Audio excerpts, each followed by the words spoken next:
بڕیارەکەی ئەنجومەنی وەزیرانی حکوومەتی هەرێمی کوردستان هەتاوەکو ئێستا لەناو بازاڕەکانی گۆشتفرۆشان نەچۆتە بواری جێبەجێکردنەوە و گۆشتی سوور لە بازاڕی گۆشتفرۆشان لە هەولێر و بە تەواوەتی لە هەرێمی کوردستانیش بەگشتی لە نێوان 20 تاوەکو 24 هزار دینارە بۆ هەر کیلۆیەکی گۆشتی بەرەف. ئەگەرچی ڕۆژی چوارشەممەی ڕابردوو ئەنجومەنی وەزیرانی هەرێمی کوردستان کۆبەوە تێیدا بڕیار درا بە لابردنی بازی 150 لەسەر گۆشتی سوور بۆ دابەزاندنی نرخەکەی لە ناو بازاڕەکاندا.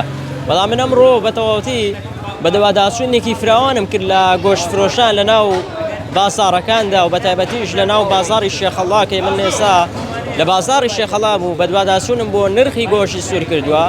کیلۆیەکی گۆشتی سوور لە نێوان 20 تاوەکو 24 هزار دینارە.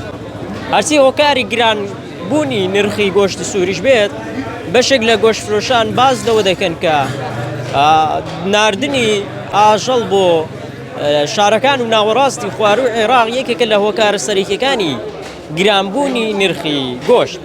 شارەزایان هەروەها گۆشتفرۆشان و قەسابەکانیش پێیان وایە ئەگەر بڕیارەکە بە تەواوەتی بچێتە بواری جێبەجێکردنەوە بۆ دابەزاندنی نرخەکەی و بە تەواوەتی هەرزانبوونی لە ناو بازاڕەکاندا ئەوە نزیکەی مانگێک هەتاوەکو مانگونێوێکی دەوێت بۆ هەرزانکردنی گۆشت و دابەزاندنی نرخەکەی.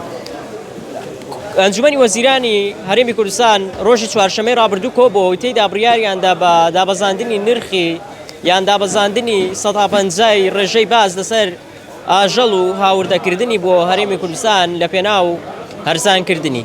بەڵام نرخەکەی هەتاوەکو ئێستا لە ناو بازاڕەکاندا وەکو خۆی ماوەتەوە تەنانەت من چەند قەسابێکم دوان باسییان لەوە کردکە لە دوای بڕیارەکەی ئەنجومەنی وەزیرانی حکوومەتی هەرێمی کوردستان تەنانەت 1000 دیناریش لە نرخەکەی چۆتە سەرەوە. دیاکۆ حوسێن ستاندەر هەولێر.